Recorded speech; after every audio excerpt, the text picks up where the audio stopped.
नमस्कार, आप देख रहे हैं न्यूज 24। आपके साथ मैं हूं रवि ठाकुर। असम में विधानसभा चुनावों में बीजेपी इस बार बिना सीएम फेस के ही चुनावों में उतरी है।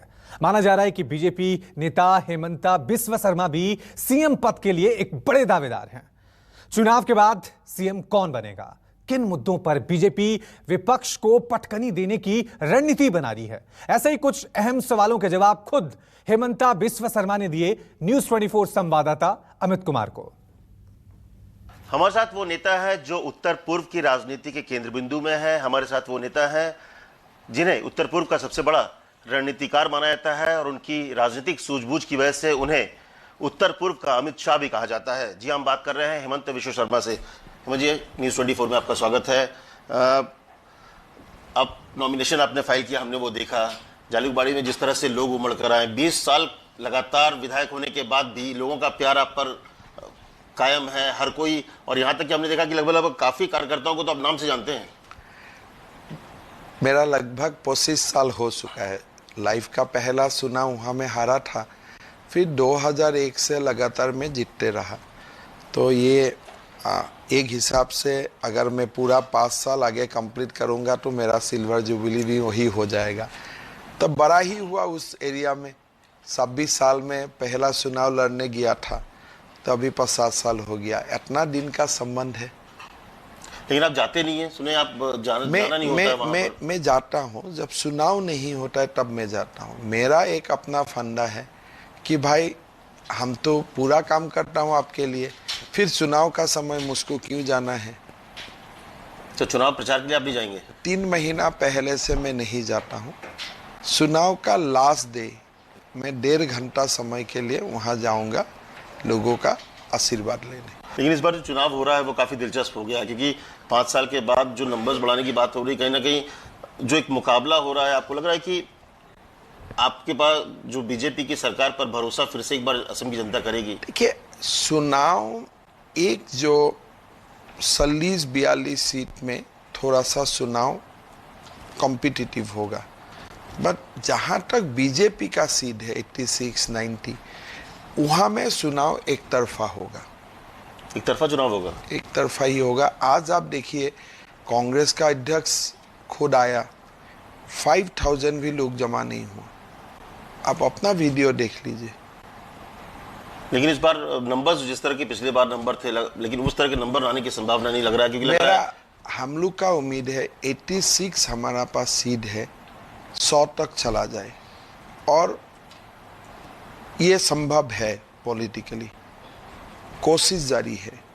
पहला चरण का चुनाव का बाद मैं आपको एक आकलन दे सकता हूँ। सरकार तैयार है, लगभग आगे का संख्या भी रहेगा, थोड़ा बीजेपी का बढ़ेगा, बिकॉज इस सीट डिस्ट्रीब्यूशन में हम एजीपी से कम 6A+ सीट हमारा कोटे में आए हैं। थोड़ा सा बीजेपी का नंबर बढ़ेगा।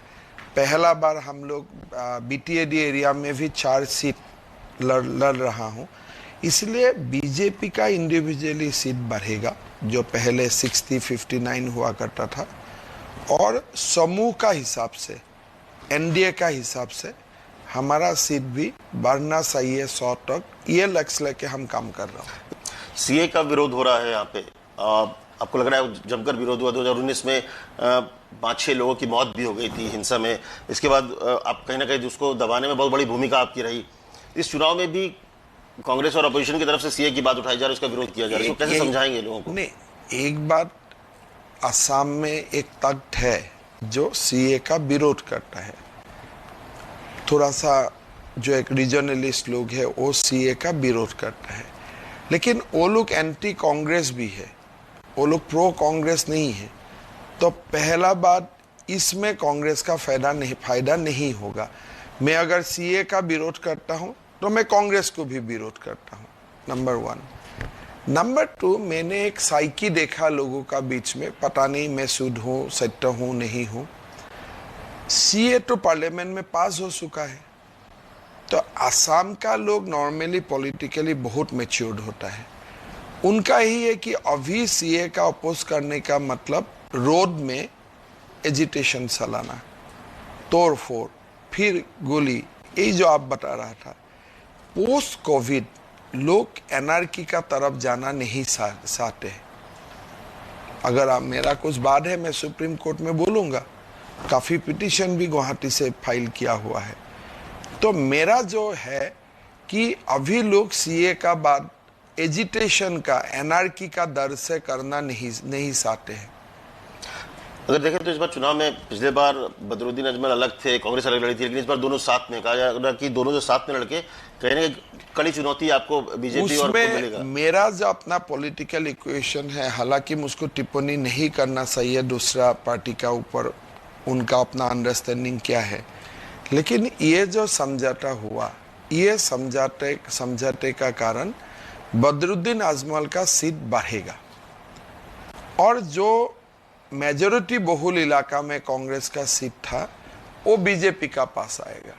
तो ये अलायंस में बीजेपी और यूडीएफ का फायदा होगा, कांग्रेस का लॉस होगा। ये मेरा अपना असेसमेंट है। चुनाव का बात आप ये बात रिकॉर्ड कर लीजिए, बाद में टीवी स्टूडियो में बहस कीजिए। भी कहा था कि जो अपोजिशन का जो पोस्ट है, जो पोजीशन है, वो भी शायद कांग्रेस को नहीं मिल पाएगा। मेरा अपना जो आकलन है, मेरा आकलन का हिसाब से बीजेपी का बाद डिस्टेंस सेकेंड यूडीएफ होगा, कांग्रेस थर्ड होगा। किसलिए? कांग्रेस जो सीट इस समय जीतने का माहौल में था, ये सीट वो लोग थोड़ा नर्वस में आके यूडीएफ को दे। इस बार आप बाबर की बात कर रहे हैं चुनावी सभा में, मुगल काल की बात कर रहे हैं। हम लोग यही है कि जो बदरुद्दीन अजमल है या उनको जो लोग सपोर्ट करता है, उनका साथ हमारा टकराव 1935 से है। इसलिए उनका जो सोच है, वो सोच हमारा सिविलाइजेशनल वैल्यूज का खिलाफ में है, तो इसीलिए वो टकराव है और मेरा हिसाब से वो टकराव रहेगा। नफरत वाली बात करें कि नफरत करते हैं आप? हाँ, तो नफरत ही रहेगा, प्यार नहीं होगा इतना जल्दी। प्यार होने के लिए वो लोग को चेंज होना पड़ेगा। अभी आजमल बोलता है 12-13 बच्चा को जन्म दो, वो सोच का साथ आप कैसे प्यार करेगा? क्या आप कर सकते हैं? अभी बोल रहे कि फास्ट कैबिनेट में ही हम मदरसा को खोल देगा। यार हम लोग दिमाग रच्छापसी कर रहा हूँ मेडिकल कॉलेज खोलने के लिए, वो बात करते हैं मदरसा खोलने के लिए, तो आप वो सोच को कैसे प्यार करेगा? तो ये टकराव जारी रहेगा कब तक? ये तो 1935 से शुरू हुआ है, 100 साल भी चल सकता है ये टकराव। वो ये भी कह रहे हैं कि जब बीजेपी की सरकार आएगी फिर से तो बुर्का पे बैन लग जाएगा, टोपी पे बैन लग। देखिए, टोपी अगर बैन करना था वो तो हम पहला बार ही कर चुका था, तो आपको दूसरा बार क्यों करना चाहिए? लेकिन मेरा एक बुर्का का ऊपर एक अपना राय है, भाई कॉलेज स्टूडेंट तक आप बुर्का मत पहनाओ। इसलिए फिजिक्स केमिस्ट्री क्लासेस आप आई कांटेक्ट बिना कैसा कर सकता है? क्या मुसलमान लड़के को डॉक्टर होने का इजाजत नहीं है, इंजीनियर होने का इजाजत नहीं है? राहुल गांधी बोल रहे हैं कि रोजगार देंगे, 200 यूनिट तक बिजली फ्री कर देंगे, इस तरह कई वायदे कर रहे हैं वो। मेरा हिसाब से तो पंडित जवाहरलाल नेहरू पहला प्रधानमंत्री बना, फिर इंदिरा गांधी बना, फिर राजीव गांधी बना, फिर हमारा मैडम सोनिया जी ने भी सरकार चलाया। आपको भगवान में इतना सुविधा दिया, उस समय आप क्यों 200 यूनिट बिजली को माफ नहीं किया? आपको जितना लोगों ने दिया, आपको तो छप्पर फाड़ के दिया भारत का लोग, तो आपका जितना तमन्ना था उसी समय आप पूरा क्यों नहीं किया? और उस समय आपको समय नहीं मिला। अगर अब जब आप पावर में नहीं है तब आपको उसके लिए समय मिल रहा है। राहुल बोलते हैं कंट्रोल जो बीजेपी की सरकार है, कंट्रोल नागपुर से होती है। भाई इटाली से तो नहीं है ना, तो कंट्रोल नागपुर का मतलब क्या होता है? अगर नागपुर भी अच्छा बात बोलता है, राहुल गांधी भी अच्छा बात बोलेगा, सोनिया गांधी भी अच्छा बात बोलेगा, सरकार को मानना चाहिए। लेकिन इसमें कंट्रोल वाला बात क्या है? नागपुर में कितना लोग होता है पूरा देश को कंट्रोल करने के लिए? 100 करोड़ लोगों को क्या नागपुर से कंट्रोल होगा? भारत वर्ष जैसा स्टेट में आप चैनल चलाता है, कभी आपको लगता है आपको नागपुर कंट्रोल कर रहा है? आपको तो अपना मालिक कंट्रोल करेगा। मेरा मालिक असम का जनता है, मुझको असम की जनता कंट्रोल करेगा। राहुल ये भी कह रहे हैं कि मेरा जो वर्ड है, जो उनका बोला, मैं जो बोलता हूँ वो गारंटी है। यहाँ के लोगों को गारंटी अरे माननी सब चाहिए। वो गारंटी मुझसे सिवा कौन जानते हैं उनका गारंटी का वैल्यू क्या है? कोई वैल्यू नहीं है। ऐसे अनाप शनाप बोलने आ जाता है। आपने एक और बात कही थी कि इस बार चुनाव नहीं लड़ेंगे विधानसभा। लड़ने का बहुत ज्यादा मन नहीं था। कल एक लोकल चैनल में मैं बताया भी क्यों मन नहीं था। किसलिए? ये कोविड हो या बाकी जब 5 साल में हो मैं काम किया, एक लोगों का बहुत मैंने प्यार जीता, तो मेरा मन में एक दुविधा था कि और आगे मंत्री बनूंगा, एमएलए बनूंगा तो मेरा ये डाउन ही जाएगा, आप और नहीं जा सकता है। तो उससे मैं थोड़ा डरता हूँ। लेकिन आप अब जाना चाहते हैं? देखिए, लोगों में अभी इतना प्यार है, उससे ऊपर जाना मुश्किल है। एक सिचुएशन भी होता है। तो आज जैसे आपने मेरा नॉमिनेशन में देखा 1.5-2 लाख लोग आया, क्या नेक्स्ट टाइम 3 लाख आ सकता है? क्या मुश्किल है। नेक्स्ट टाइम अगर मैं नामांकन देता जाता हूं और 10,000 लोग होता है तो अभी तो टीवी में न्यूज़ करेगा ना, 2021 में ये था, अभी 26 में ये हो गया।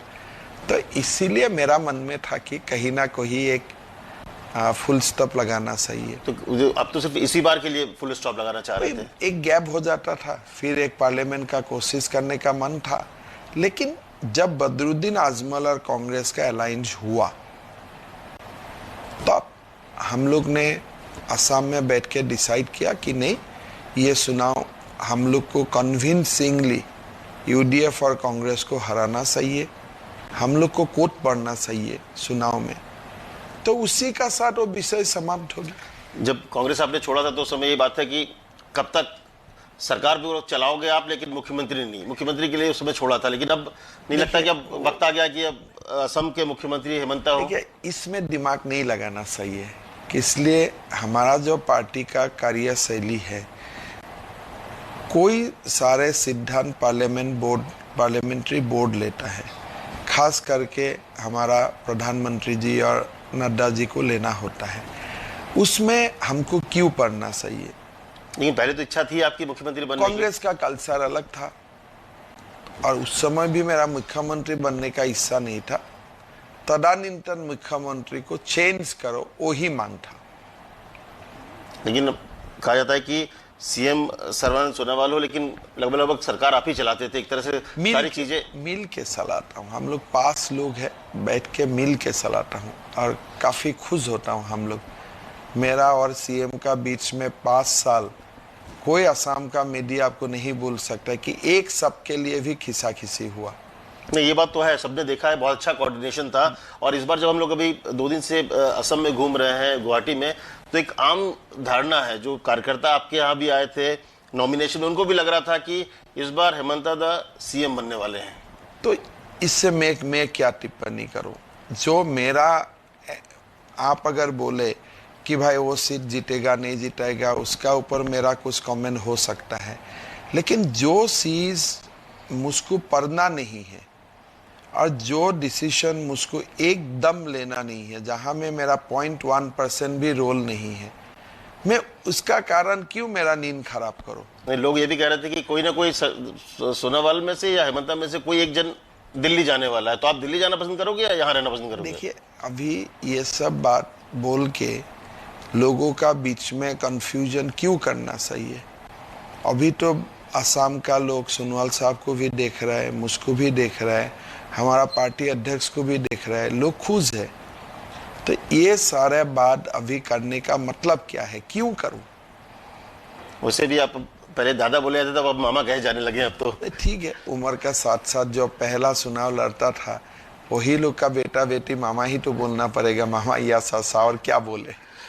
तो आप यहाँ भी देख रहे हैं, अपनी भी कॉन्स्टिट्यूंसी रहती है और तमाम जो पूरी जिम्मेदारी आपको, तो आपको लगता है कि इस बार 2 तारीख को एक नए असम में एक नई बीजेपी की सरकार बनेगी? और बीजेपी का सरकार नया नहीं बनेगा। बीजेपी का सरकार असम में 2 से 5 मई का अंदर में जरूर उठ लेगा।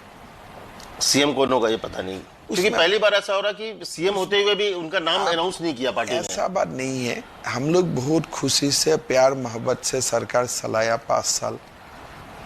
इलेक्शन भी खुशी मोहब्बत से चलेगा। चुनाव का बाद ये एक प्रोसेस होता है या पहले भी जो भी मर्जी हो प्रधानमंत्री जी नड्डा जी को करना है वो लोग करेगा, उसमें हम लोग को क्यों दिमाग लगाना सही है। बहुत बहुत धन्यवाद और बहुत शुभकामनाएं।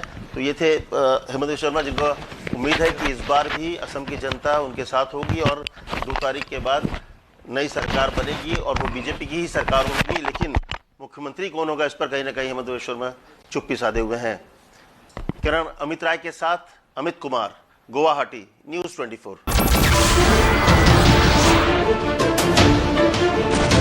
नमस्कार, मैं हूं मानक गुप्ता। अगर आपको हमारा ये वीडियो पसंद आया हो तो इसे लाइक और शेयर जरूर करें और हां, हमें सब्सक्राइब और फॉलो करना ना भूलें ताकि आप देश और दुनिया की कोई खबर मिस ना करें। तो जुड़े रहिए हमारे साथ और देखते रहिए न्यूज़ 24।